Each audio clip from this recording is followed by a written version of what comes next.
All right, guys.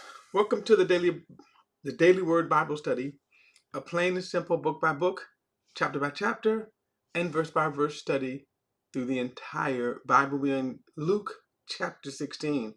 Um, Remember, Jesus is giving a series of he's given a series of parables in response to the Pharisees' criticism of him entertaining or receiving sinners. Okay, and so again, all of these chapters, all of these parables in chapters 15, in all of the parables in 15 and 16, and we will see in the beginning of 17. If this is Jesus' response, this is how he is responding to um, um, um, again, their hypocritical. What I want, let's let's share my screen. Here we go. So let me go back because I want to just share the oh where what so you can understand the whole thought of what Jesus is saying here. Uh, he says, verse 15 says, chapter 15, verse 1 says, all the tax collectors and sinners were approaching to listen to him, and the Pharisees and the scribes were complaining. This man welcomes sinners and eats with him. So this is their response. They were complaining because people were listening to Jesus. They were jealous of Jesus, and they were, and more's going to come out. He's going to kind of bust them out. And just so we remember now, the Pharisees were, um, the Pharisees were the religious group. So what what this is too, as we look at it today, and as Jesus has been throughout the whole gospel, man's religion, which includes, but not limited to, every denomination in Christianity, within Christianity, every single one of them. And everything you see Jesus kind of pushing back against is the hypocrisy of religion. All right, verse 16 said, he also said to his disciples, so he's continuing his thoughts. I say that because remember, chapter headings and verses are not inspired. So when we talk about the inspired word, they're not inspired. Neither are red letter editions. So when you look at red letter editions, that's Bible publishers who put that in. Translators put centuries ago the chapter headings and the verses. And I do say that you should learn to read the Bible absent them. They're great for Bible reference, finding scriptures, if you want to go to John 3:16, it's great to go. Remember in Luke 4, when Jesus was given the scroll, he had to unroll this scroll and find the place in Isaiah. Well, we have a quicker way of finding that. So that's the benefit of it. However, they break up the thought. They break up the flow of thought. So like, for example, see, we think here, if we say, well, chapter 16, now because of our study, we stopped at the end of chapter 15, and then now we're starting verse 1 and 16. However, remember, this is the same thought. That's why I went back and read, in the beginning of where the thought is, so that you can understand, so you can kind of absorb. This is what he's responding to. Okay, so it says right here, and he also said to his disciples, there was a rich man who received an accusation that his manager was squandering his possessions. So he called the manager in and asked, "What is this I hear about you? Give an account of your management, because you are no longer because you can no longer be my manager." Now, remember, this was against the Pharisees. Later, Jesus is going to state that they were covetous, they were adulterers, and yet they had a facade of piety. They had the facade, the outward. The holy men. When you saw them, if you lived during that time, that's what you would have said. You would have said, "These are holy men." Just like today, when you turn on your television and you see how some of these preachers, you go, "Oh, those are holy men." This is what Jesus is referring to here. The Pharisees, because they sit in the chair, then this is how Jesus responded to them. In reality, they were Roman puppets. But they were pious. The Pharisees were pious. They were students of the Mosaic law. They, in some cases, they could cite most, if not the entire Old Testament law, probably Deuteronomy. When people say that, it's usually referring to Deuteronomy, not all 6:13. Now, some might be able to. They were just that. They were just that zealous for the law. But at the same time, their hearts did not reflect that. So here's the parable about a manager, and this is how God would look at them, that they have the care of the Israelites, and look how they were treating. And if you stop and you think about how you put this together with Jesus' response, they were criticizing people who were actually coming to Jesus and being taught, listening to him, and instead of rejoicing. Besides the fact that they were not doing that, the fact that they were not reaching out to the sinners. They didn't want to have anything to do with the sinners. What would you do? This is just a question right here in your church. If a trans person came into your congregation, just throwing that out there. How would you feel? Would you be, ooh? Okay. If a trans person took the time to come to church, now I'm not, if they just took the time to come to church, what would you do? See, all right. Verse 3. Then the manager said to himself, "What should I do, since my master is taking the management away from me?" By the way, in a real-time scenario, in about 40 years, it's going to actually happen to Israel. He says, "I'm not strong enough to dig. I'm ashamed to beg. I know what I'll do so that when I'm removed from management, people will welcome me into their home." Now let's stop for a moment here. Notice the strategy that he is saying right here. And by the way, and what Jesus is kind of telling them is that the very people that would help you, and as I said, in about 40 years, you're going to see that Israel falls, Jerusalem falls. But the very people that will help you are the ones that you are despising. Verse 5. So he summoned each one of his master's debtors. "How much do you owe my master?" he asked the first one.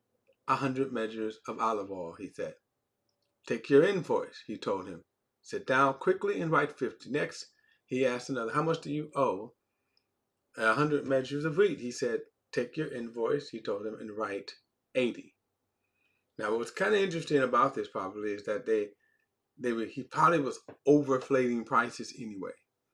Verse 8, the master praised the unrighteous manager because he had acted astutely. But the sons of this age are more astute than the sons of light in dealing with their own people. And I tell you, make friends for yourselves by means of unrighteous money, so that when it fails, they may welcome you into eternal dwellings." He said, "Whoever is faithful in very little is also unrighteous in much." So if you have not been faithful with the unrighteous money, who would trust to you what is genuine? And if you have not been faithful in what belongs to someone else, who would give you what is your own? No household slave can be the slave of two masters, since he will hate the one and love the other, or he will be devoted to the one and despise the other. You cannot be slave to both God and money. Then he says, then the Pharisees, watch this, who were lovers of money. So again, this is what he said. They were lovers of money. This is who he is chastising, right? They were lovers. Now again, remember, you wouldn't have saw that with their religious robe and garb and the head covering and all that kind of stuff. So the Pharisees, who were lovers of money, were listening to all these things and scoffing at him. And he told them, you are the ones who justify yourselves in the sight of others, but God knows your heart. For what is highly admired by people is revolting in God's sight. A lot of people do that. They know how to excuse me. People know how to fake in front of people. People have a low bar when it comes to value. Excuse me. People have a low bar when it comes to value. When it comes to things that God would see valuable. It doesn't take much. Just look at our current political. Look at our current political scheme. Look at how religious leaders today, how they interact in the arena of politics with certain political figures. Verse 16 says, the law and the prophets were until John. Since then, the good news of the kingdom has been proclaimed, and everyone strongly urges into it. But it is easy for heaven and earth to pass away than for one stroke of a letter in the law to drop out. Now, he's getting ready to drop a bombshell. Okay, so think about this. Remember, he's talking about them. His thought changed when he said they're lovers of money. And then he said, God knows your heart. I wanted to say this before I forget. You know how people say, God knows my heart. Well, that might be one of the most indicting things you could say. Because yes, he does know your heart. The best thing you could say is mercy. Mercy, Lord. Okay, mercy, Lord. We have a wonderful passage that's going to come up later on.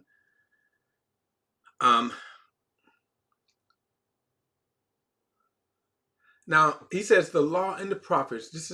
Now, for those students of prophecy, notice this. The law and the prophets were unto John. And since then, the good news of the kingdom has been proclaimed. Now, John the Baptist was the last Old Testament prophet. So when you go back in the Old Testament in the section of the writing of the prophets, and as our Bible arranges the prophetic writings, they arrange it in what is called minor and major prophets. That's not, God never did that, but that's how, again, how they arrange it. If you really wanted to be more accurate, you would arrange it from a chronological order, which would mean you would probably start with, not Joel. Hold on, let me get this straight here. You would probably start the Old Testament writings. It would probably go something like this: Hosea, Joel, and then Amos.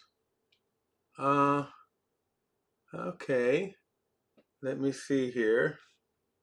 I don't know what's going on here. All right. My computer has been acting real funny lately. I don't know if it's this particular program or not. But I will see. Okay. Yeah. Like I said, I don't know what's going on here. All right.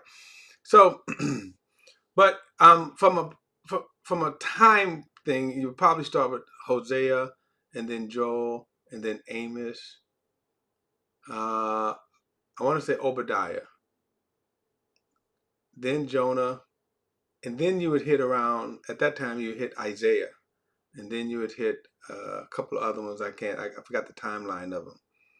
Then you would hit, like you say, Isaiah, then Jeremiah, and then Ezekiel, Lamentation in Ezekiel, and then Ezekiel and Daniel at the same time. And then the last three books of the Old Testament writings would be Haggai, Zechariah, and Malachi. Okay, so that's the the writings of the prophets. Now, then you see that there were no recording prophecies from Malachi to John the Baptist, and that's why when you see the stories about John the Baptist, he comes along and he says, the word of the Lord came to John the Baptist. Now he's the last, again, Old Testament prophet. Okay. Verse 18 says, everyone who divorces his wife and marries another woman commits adultery. And everyone who marries a woman divorced from her husband commits adultery. Now, I asked the question in my title here. Jesus defines kind of the marriage and divorce, or opposed really the creation divorce and remarriage. Now, I'm not going to get too deep into this. I've dealt with it before, but a lot of people, unfortunately, and I have to say a lot, that justifies their divorce. And that's from a Christian, and I'm talking about from a Christian perspective now. So I'm not talking about just secular and all that. Secular is a whole nother issue there. But there are other people that within the church. So let me just say this. Between two believers, there's no divorce. God does not justify, God does not give divorce. And notice what Jesus is saying right here. Everyone who divorces his wife and marries another woman commits adultery. Now the law says, under the law, it says for the exception is adultery. In other words, if your spouse commits adultery, under the law of Moses, that was justification for adultery. And Jesus said that was given because of the hardness of your heart. When we come to the New Testament, and I'll refer you to 1 Corinthians chapter 7, I'll refer you to what everybody goes back to Genesis, and as Jesus is speaking here, notice he says, everyone who divorces his wife and marries another woman commits adultery, and everyone who marries a divorced woman, a woman divorced from her husband, commits adultery. So in other words, there are a lot of adulterers in the church today. I'm sorry. You have to argue here with Jesus. Now, I've had people who tried to argue with me. I've had people who tried to, unfortunately, and sadly, I've had people who tried to justify divorcing their spouse. Now, they're the one brother, a dear brother of mine, who divorced his wife. And here is the sad thing about this. He divorced his wife. He's now he was trying to tell me why he divorced his wife. He was saying, well, she fell away from the Lord, and she, was out in the world. I guess she was out there, had a little wild streak. She was out. So he divorced her. And then he married somebody else. And here's the interesting thing. From what I could see, he married a good woman. However, is that marriage accepted before God? Notice what he says right here. Everyone who divorces his wife and marries another woman commits adultery. So then to his wife, it would be, and everyone who marries a divorced person. So now when she married the brother, knowing that he was divorced, now she entered into that adultery.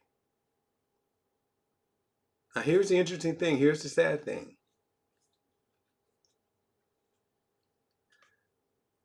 His first wife has since recommitted her life to the Lord. And this would be sometime after, I guess, he got married. And that's the interesting thing. So how do you deal with that? And here's the harsh thing. The harshness of it is that what Jesus is saying here, it doesn't change what Jesus said. It doesn't change the truth. That everyone who divorces his wife and marries another woman commits adultery.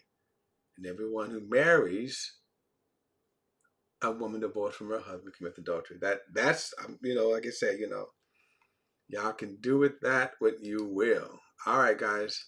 Don't forget to like and share this video and subscribe to BP the Bible Perspective. And as always, if you have a thought, a comment, add it to the comment section below.